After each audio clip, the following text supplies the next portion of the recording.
Voilà mes amis, content de vous retrouver et comme je l'ai annoncé il y a quelques jours, j'ai donc pris la décision de recommencer à faire des cours qui vont bien sûr intéresser le monde entier, juif et Bnei Adam. Et comme je l'ai annoncé, le dimanche, je fais un cours de Tanya. Le mardi, aujourd'hui mardi, un cours de Zohar. Et le mercredi ou le jeudi, mais généralement je pense le mercredi, un cours de Tanakh, et on commencera bien sûr avec l'histoire du roi David qui est absolument importante. C'est un cours que j'avais déjà fait il y a de nombreuses années, mais entre-temps on a évolué, et comme la Torah est infinie, on ne se répète pas, et on approfondira des notions sur le roi David qui nous permettront de comprendre comment nous construire nous aussi en tant qu'hommes. En tous les cas, aujourd'hui, cours de Zohar. On va prendre le Zohar depuis le début. Bon, le Zohar, ce sont énormément de livres. On va bien sûr pas tout lire. Je prendrai à chaque fois des morceaux choisis, des morceaux importants. Mais on commence à partir du début. Mais je voudrais d'abord faire une introduction importante. Je ne sais pas si aujourd'hui vraiment on va pouvoir commencer le Zohar, peut-être quelques lignes. Mais en tous les cas, il y a une introduction importante que je voudrais faire. La première question, puisque c'est le sujet que le Zohar va traiter lorsqu'on le lira dans le texte, c'est finalement pourquoi l'homme a-t-il été créé? Alors, la réponse est simple et à la fois extrêmement complexe, à la fois compliquée. L'homme a été créé pour dévoiler la royauté d'Hachem dans ce monde. Et qu'est-ce que signifie dévoiler la royauté d'Hachem dans ce monde? Cela signifie que Dieu n'est pas du tout dans les mondes supérieurs. Dieu n'est pas uniquement dans les mondes qui sont au-dessus de ce monde.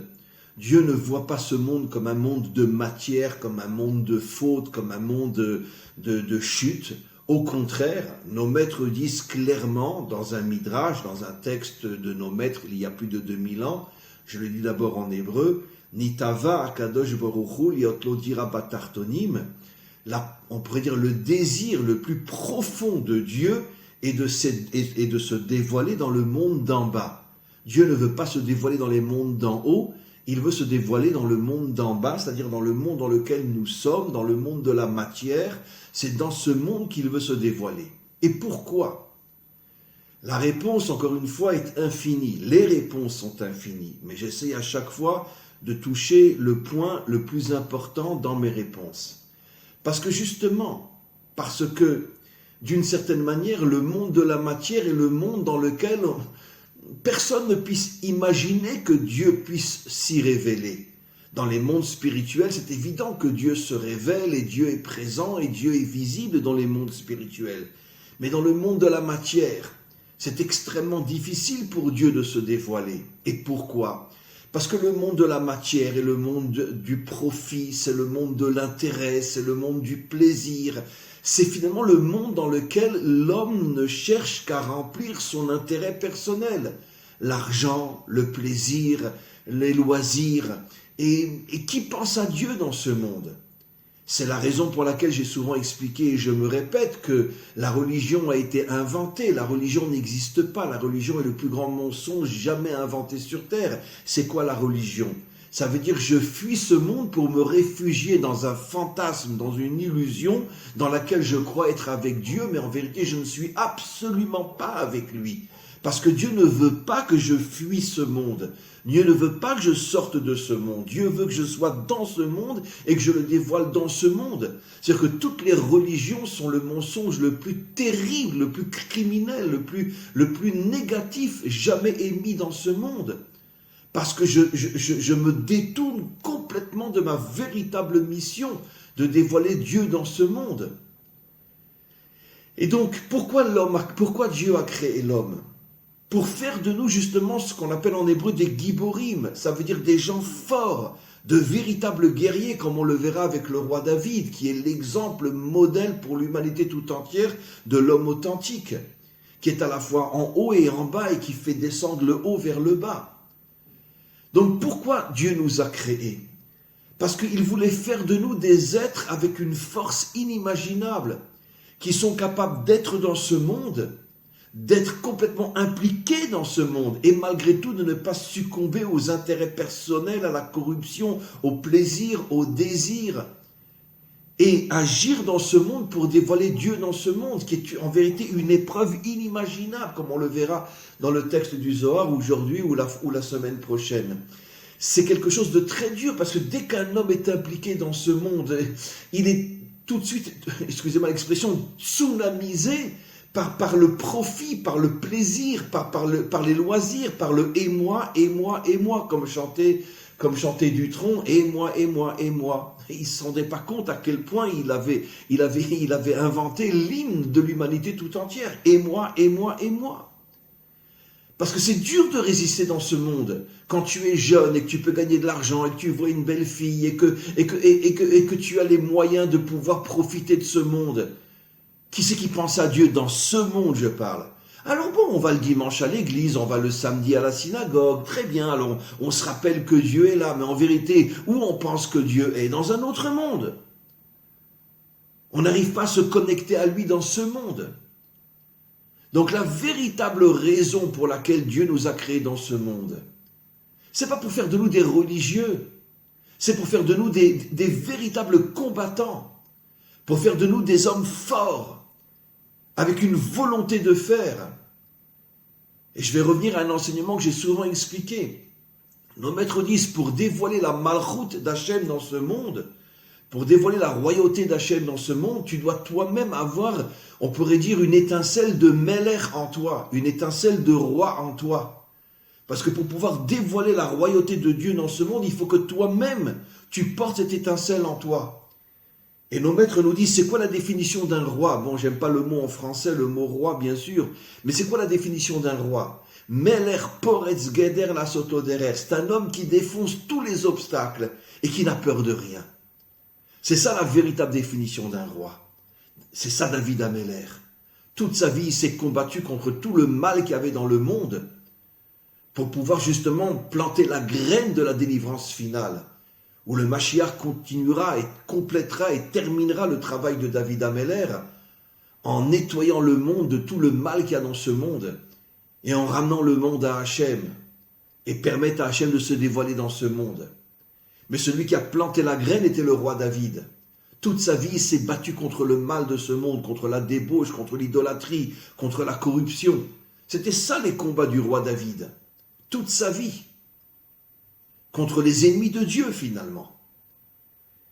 Et donc, finalement, Hachem nous a fait un cadeau inimaginable, mais on peut compter sur les deux doigts de la main les hommes dans chaque génération qui ont compris ce que Dieu veut de nous. 99% de l'humanité est tombée, et les religieux aussi, dans le plaisir personnel. Ça veut dire, bon, je suis à la synagogue, je suis à l'église, mais quand je suis dans ce monde, laissez-moi faire du fric, laissez-moi profiter de la vie, laissez-moi m'amuser, quoi. Ou alors, je suis un religieux qui toute ma vie, je vis dans un couvent, ou je vis dans une yeshiva. Yeshiva, ça veut dire un centre d'études, je ne sors jamais, je ne m'implique pas dans ce monde, voilà. Ça veut dire que la grande majorité de l'humanité, c'est « et moi », et l'autre, c'est « et Dieu ». Mais qui agit?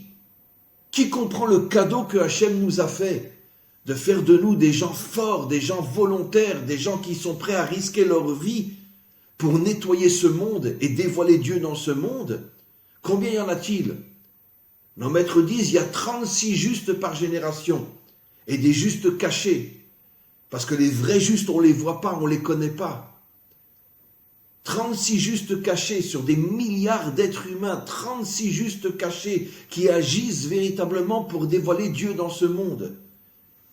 Mais pour l'instant, on ne voit rien parce qu'ils sont comme des graines qu'on plante dans le sol et on ne voit pas encore l'arbre pousser. L'arbre poussé, ce sera le Mashiach, comme il est dit à son sujet dans le verset Ish Tsemar, un homme qui poussera. Il poussera d'en bas. Pourquoi on le compare à quelque chose qui pousse de la terre? Parce qu'il poussera grâce à la graine que dans chaque génération, les quelques justes auront planté pour que finalement il puisse se dévoiler. Mais combien y en a-t-il? Nos maîtres disent 36 par génération. Et en plus, ce sont des tzadikim cachés, tzadikim nistarim. Ça veut dire que personne ne les connaît, ces gens qui agissent véritablement pour dévoiler Dieu dans ce monde. Je vais revenir maintenant pour que vous compreniez, je suis toujours dans l'introduction, à la faute de Adam.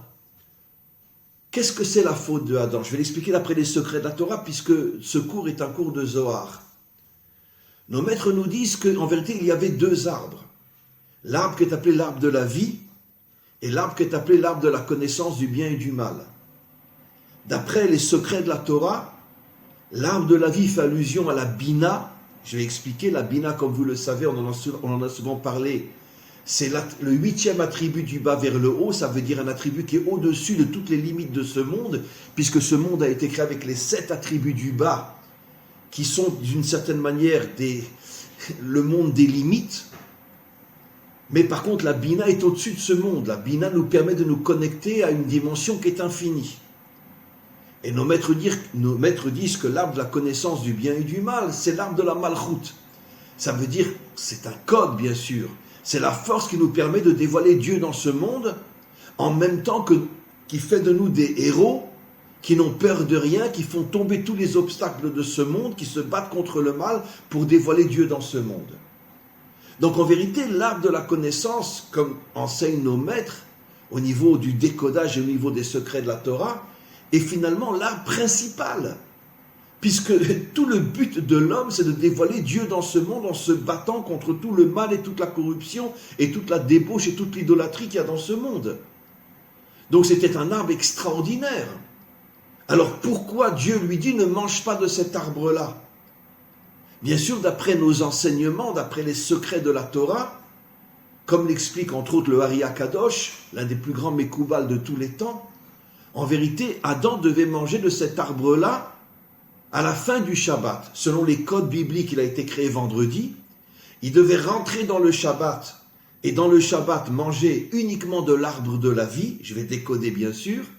Et à la fin du Shabbat, le 4e repas, ce qu'on appelle en hébreu Melavé Malka, le repas du roi, qui est par rapport au roi David, donc il fait allusion à la royauté. Il devait manger de cet arbre-là, et s'il avait attendu et mangé de cet arbre-là, Motzei Shabbat, à la fin du Shabbat, à ce moment-là, il aurait dévoilé Dieu dans ce monde.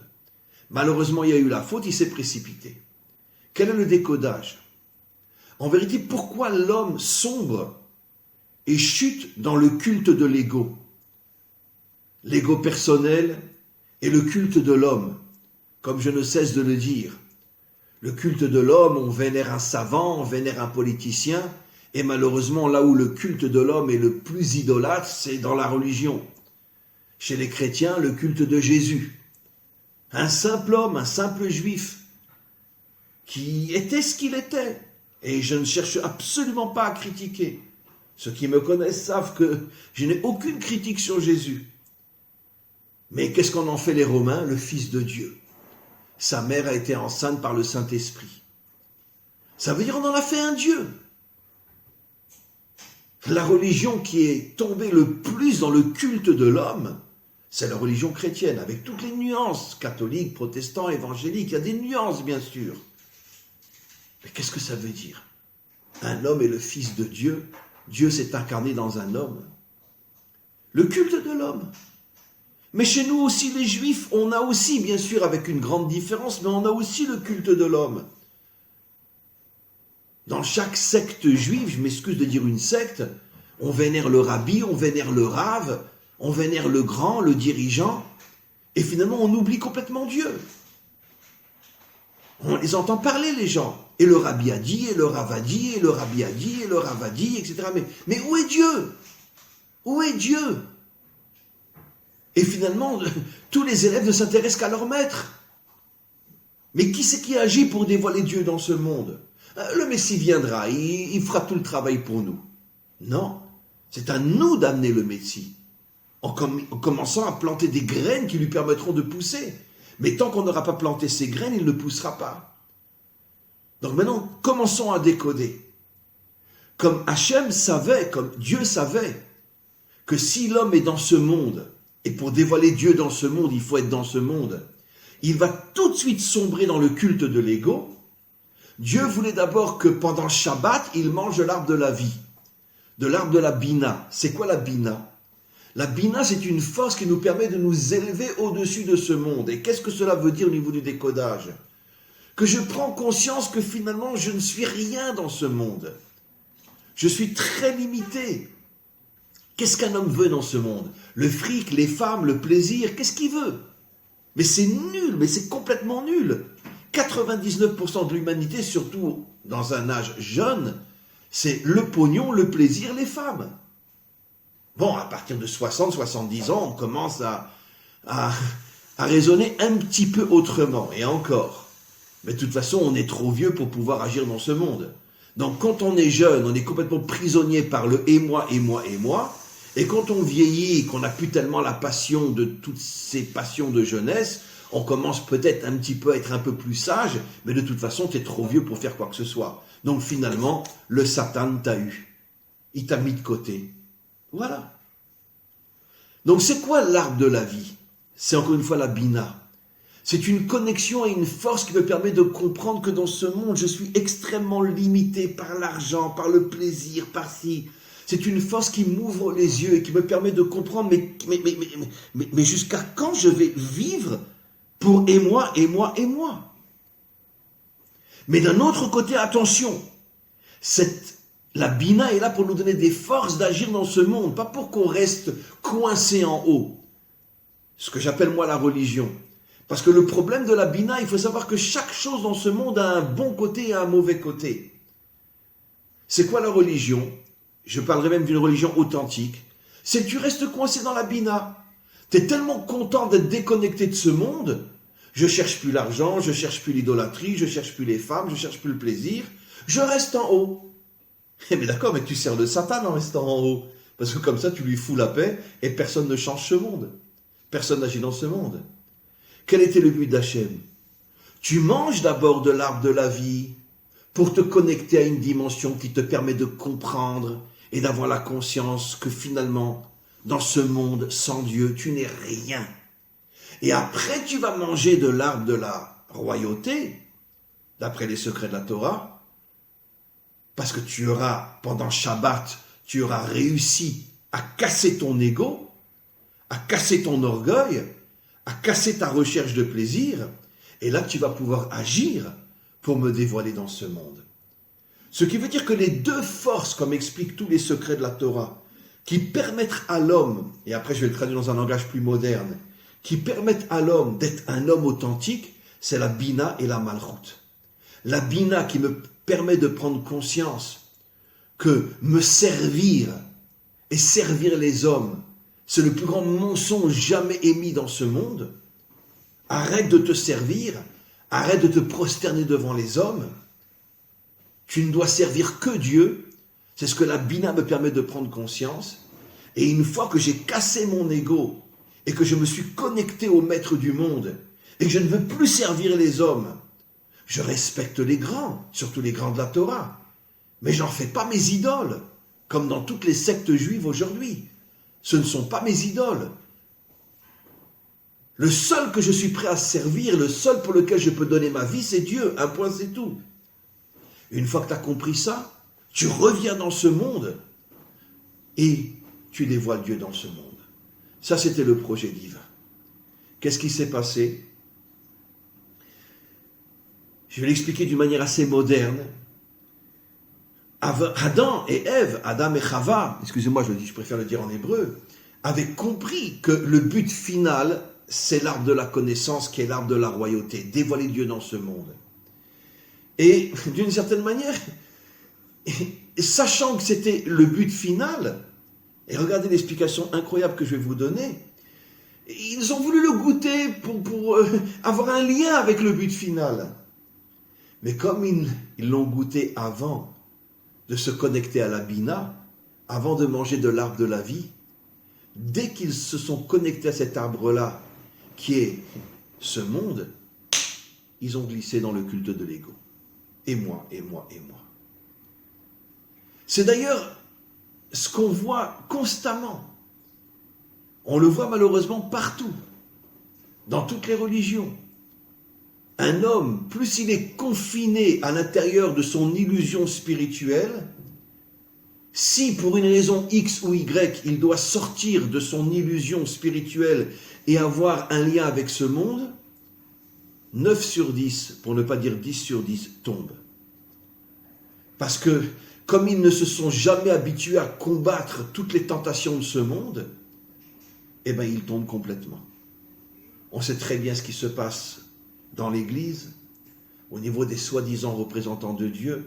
Récemment, il y a eu un rapport qui a été fait en France et qui est loin de dire la vérité et qui parle de centaines de milliers de prêtres, de curés, etc., qui en vérité sont des débauchés ou des pédophiles. Mais je suis désolé, chez nous aussi, on a ce problème-là. On en entend parler pratiquement toutes les semaines.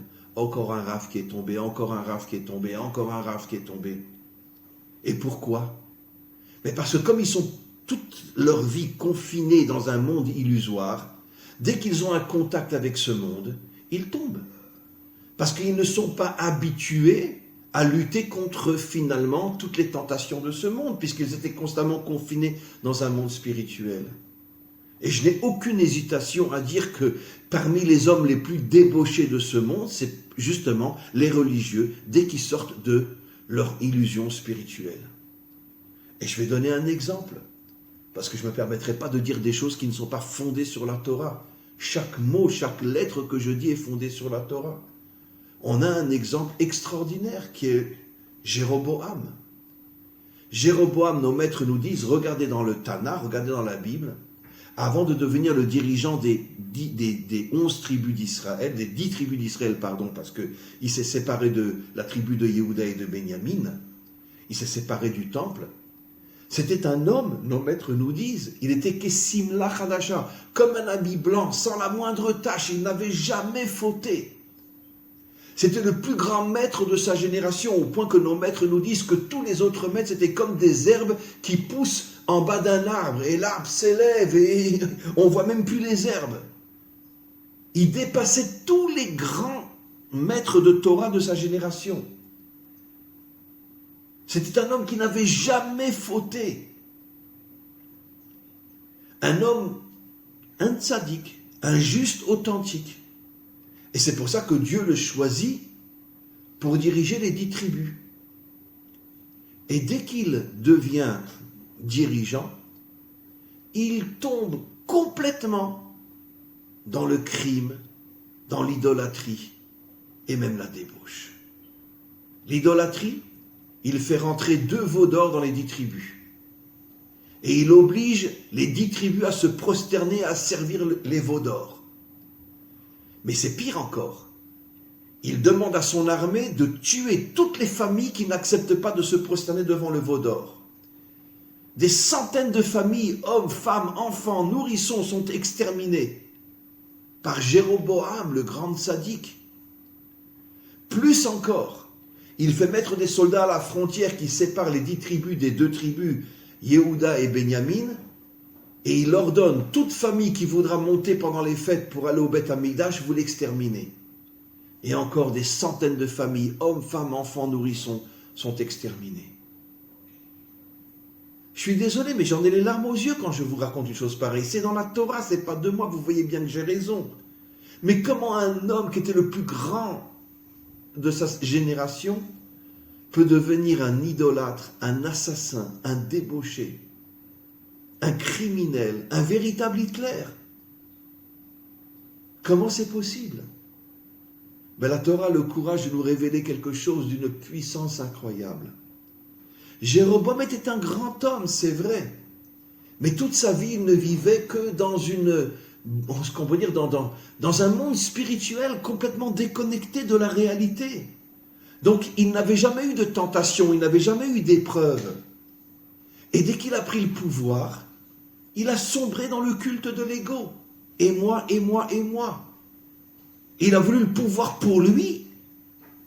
Dieu l'avait nommé dirigeant des 10 tribus pour pouvoir justement aider Dieu à redescendre dans ce monde. Parce que bon, les Juifs se comportaient très très mal dans ces générations-là. Et Dieu s'était réfugié dans le ciel, si j'ose dire. Aide-moi à redescendre dans ce monde. Mais comme lui n'avait aucune expérience de ce monde, dès qu'il a touché à ce monde, il a glissé dans le culte de l'ego et est devenu un Hitler. Vous voyez donc que la Torah nous révèle quelque chose d'absolument fou. Plus un homme est spirituel, plus il est déconnecté de ce monde, s'il revient dans ce monde, il devient une véritable crapule. C'est pour ça que l'intention de Dieu était que tout de suite après Shabbat, tu manges de l'arbre de la connaissance. Ça veut dire que tu t'investis dans ce monde. Juste Shabbat, je te demande d'être avec moi pour que tu reçoives les forces de lutter contre ton ego. Et après, tu rentres dans ce monde. Et aujourd'hui, le monde est divisé en deux. Tu as d'un côté, je parle aujourd'hui dans notre génération, tu as 98% de laïcs dans ce monde qui ne s'intéressent que à et moi, et moi, et moi. Et tu as des religieux dans le monde entier qui ne s'intéressent que à Dieu, à Dieu, à Dieu. D'ailleurs, adieu, adieu. Ça veut dire adieu ce monde. J'ai même pas fait le rapprochement. Adieu dans le sens de adieu ce monde. Laissez-moi vivre dans mon illusion spirituelle. Trouvez-moi un homme authentique dans ce monde. Trouvez-moi un homme comme le roi David, qui est un véritable guerrier, qui n'a peur de rien. Trouvez-moi-en un. Vous n'en trouverez ni chez les religieux, et encore moins chez les laïcs. Impossible, il n'y en a pas. Donc il faut que le monde se réveille. Il faut une véritable révolution pour redevenir un homme authentique et comprendre ce qu'est le projet divin. Le dévoilement de Dieu dans ce monde, comme nous le disons, et personne ne l'accomplit, mais nous les Juifs, nous le disons chaque jour à la fin de la prière, Ve'aya Hashem le Meler al kol haaretz, Dieu sera roi sur toute la terre. On ne dit pas Dieu sera roi dans le monde des anges. Dieu sera roi sur toute la terre. Mais qui vit dans ce sens-là? Personne. Personne. C'est pour ça que nos maîtres nous disent que le roi David est resté le modèle Chai Vekayam, le modèle vivant d'Israël et de l'humanité tout entière, parce que depuis le roi David, il n'y a plus aucun modèle qui va dans ce sens-là. C'est fini. C'est fini. Il n'y a plus rien. Donc voilà l'introduction que je voulais faire. On va maintenant lire quelques lignes et on reprendra la semaine prochaine. On commence le Zohar. Rabbi Hizkia Patar. Rabbi Hizkia a ouvert. Alors, l'expression Patar veut dire ouvrir. Alors, c'est une expression qui est constamment répétée dans le Zohar. Pourquoi ouvrir? Rabbi Hizkia a dit pourquoi il a ouvert. Parce que, justement, le Zohar ouvre tous les codes, tout le sens littéral de la Torah pour pénétrer à l'intérieur on pourrait dire de la maison, comme quelqu'un, parce que celui qui étudie la Torah sans les secrets de la Torah, c'est comme quelqu'un qui voit une belle maison, mais qui ne rentre pas dans la maison. Donc il ne sait pas ce qu'il y a dans la maison. Donc il est uniquement attiré par le plaisir de ses yeux. Et il croit avoir compris, mais il n'a rien compris. Ceux qui n'étudient pas les secrets de la Torah n'ont aucune, absolument aucune, strictement aucune connaissance de la Torah authentique. C'est pour ça que d'ailleurs dans le Zohar, il est dit que la délivrance viendra par le mérite de la diffusion du Zohar dans le monde entier. C'est Rabbi Shimon Bar Yochai lui-même qui le dit. Tant que les secrets de la Torah ne se dévoileront pas dans le monde entier, il n'y a aucune chance que le Mashiach vienne. Pourquoi? Parce que tout le monde est à l'extérieur. Comme je l'ai dit dans le Tanya d'ailleurs dimanche, tout le monde est prisonnier par la vision de ses yeux. Mais personne ne rentre à l'intérieur. Il faut ouvrir des portes pour rentrer dans l'intériorité du monde. Et c'est pour ça que le Zohar utilise l'expression patar. Il a ouvert. Et il nous fait rentrer à l'intériorité de ce monde que personne ne voit. On continue. Ktiv, il y a un verset qui dit Rabbi Hizkia, Kashoshana ben achochin. Il y a un verset qui dit comme une rose au milieu des ronces. À quoi fait allusion? Shoshana, c'est une rose. À quoi fait allusion cette rose au milieu des ronces? Man Shoshana, c'est quoi la rose? Je lis le commentaire du Matok Midvash, le Rav Hirsch, j'aurais dû aussi l'introduire. Le Rav Hirsch était un tzaddik caché, comme les vrais tzaddikim, que personne ne savait qui il était. Il est décédé il n'y a pas tellement longtemps. C'est lui qui a écrit un commentaire fabuleux, inimaginable, qui est aujourd'hui acheté par tout le monde, enfin par tous ceux qui comprennent l'hébreu. Aujourd'hui, c'est venu vraiment le Zohar qui est partout dans toutes les maisons. Et ce Rav Hirsch a vécu la Shoah. Et il était lui-même, si je ne me trompe pas, il a été... pas le Rav Hirsch, le Rav Parish, excusez-moi. C'est pour ça que j'ai regardé, je me disais non, c'est pas Hirsch, c'est Parish. Le Rabbi Daniel Parish. Et il a lui-même été dans un camp de concentration pendant la guerre. Je crois qu'il était à Mauthausen ou à Dachau, je ne sais plus exactement. Il a survécu à ce camp de concentration. Il a bien sûr perdu sa femme, ses enfants, etc. Il s'est remarié, il est revenu en Israël. Il s'est remarié après la guerre.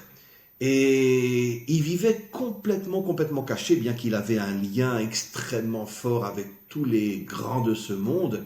Mais il avait demandé que personne ne le dévoile. Il voulait rester caché. Un vrai juste, un juste authentique. J'en ai les larmes aux yeux. Parce que ça nous manque tellement des justes comme ça, des justes humbles, des justes qui ne veulent pas se mettre en évidence, des gens authentiques. Et il a consacré toute sa vie à écrire un commentaire sur le Zohar. C'est vraiment une vie, parce que pour écrire un commentaire comme lui a écrit, c'est peut-être le plus grand de tous les commentaires qu'on a jamais eu sur le Zohar. Et on le croisait dans la rue, personne ne savait qui il était. Il baissait la tête, un homme simple. Personne n'imaginait qui était le Rav Parish. Personne.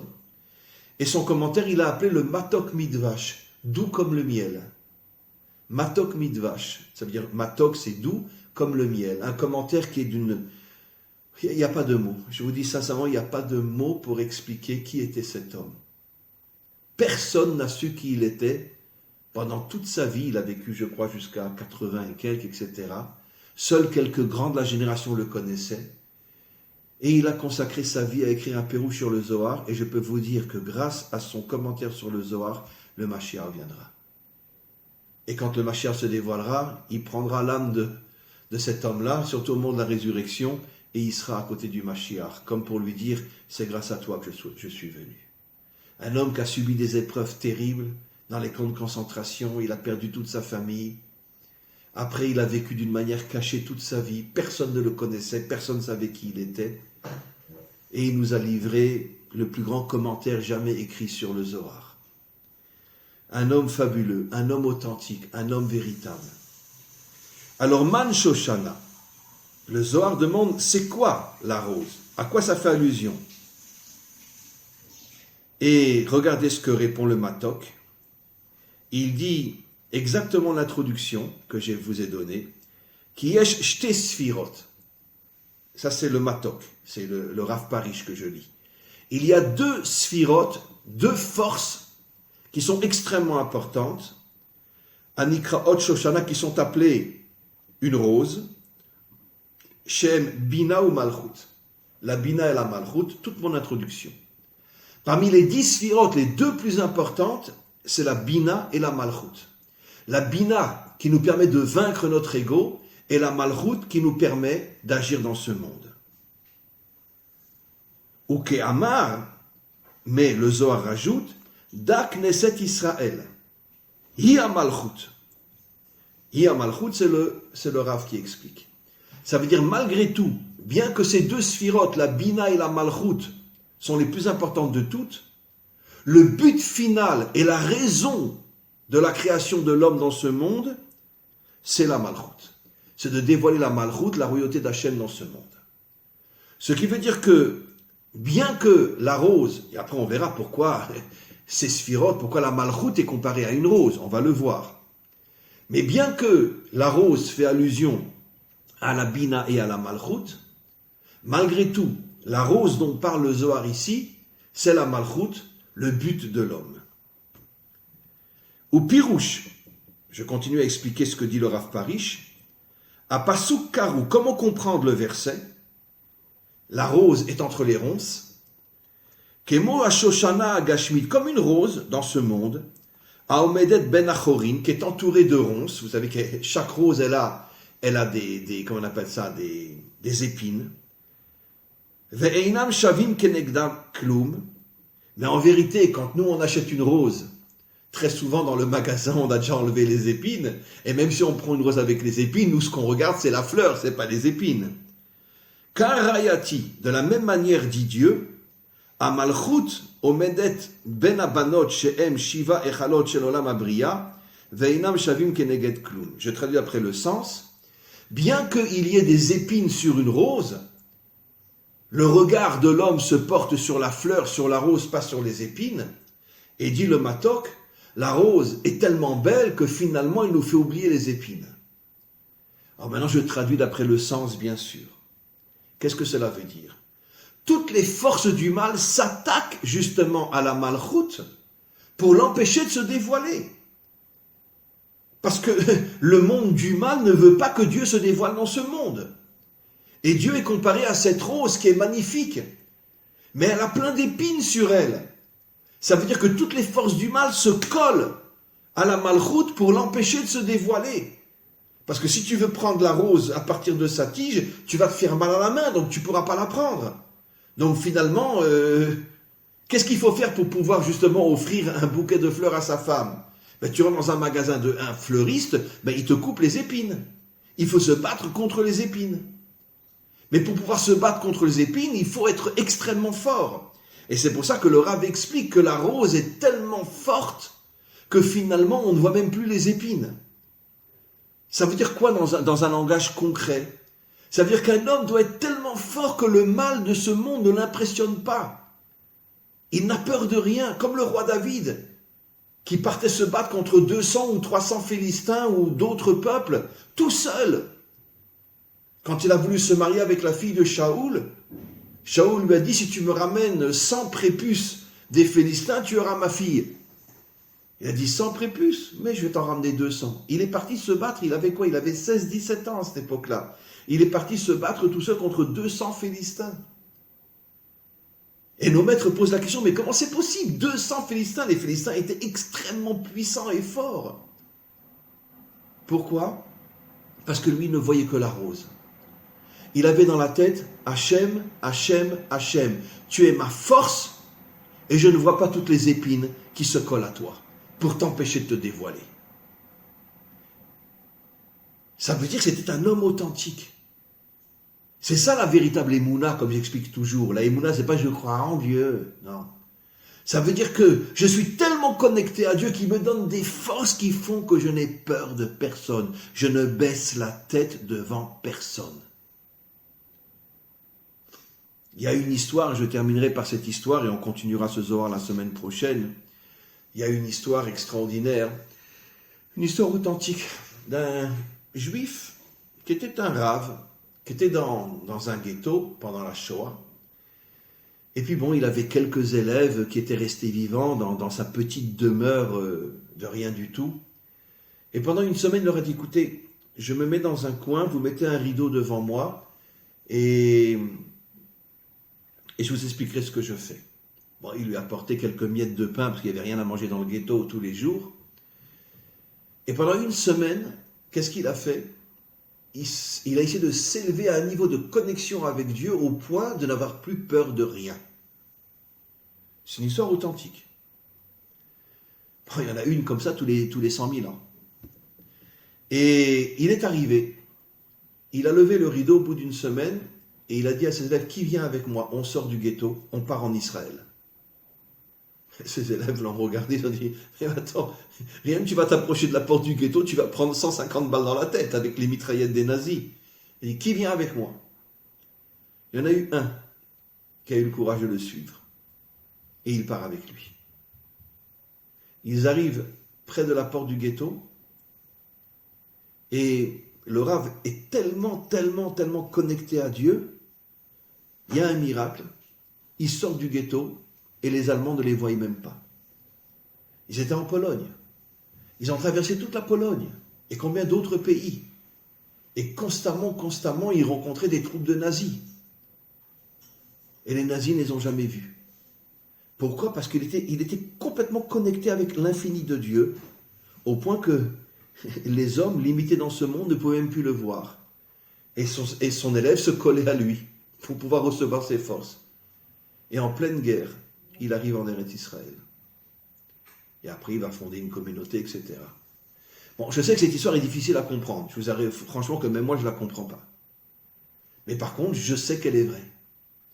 Un homme a traversé toute la Pologne et combien d'autres pays pour arriver en Israël en pleine guerre, en pleine Shoah, et les Allemands ne l'ont jamais vu. Il avait une connexion avec la Bina. Ça veut dire qu'il était complètement au-delà de ce monde. Il avait travaillé pendant une semaine pour se connecter à la Bina. Il avait peur de rien. Et bien c'est ça un homme authentique. Un homme authentique, c'est un homme qui ne se laisse pas impressionner par tout le système d'aujourd'hui, par tous les mensonges du système politique, religieux, etc. Il en va tout le monde balader. Allez vous faire voir. Je ne vous crois pas. Vous êtes tous des menteurs. Moi, je ne suis qu'avec Hachem. Un point, c'est tout. Mais pas avec Hachem en haut, avec Hachem en bas. Je me bats contre le mal pour dévoiler Hachem dans ce monde. Ça, c'est l'homme authentique. Voilà, mes amis, on arrête le cours pour aujourd'hui et on continue la semaine prochaine. À tous et à toutes, une très très bonne journée.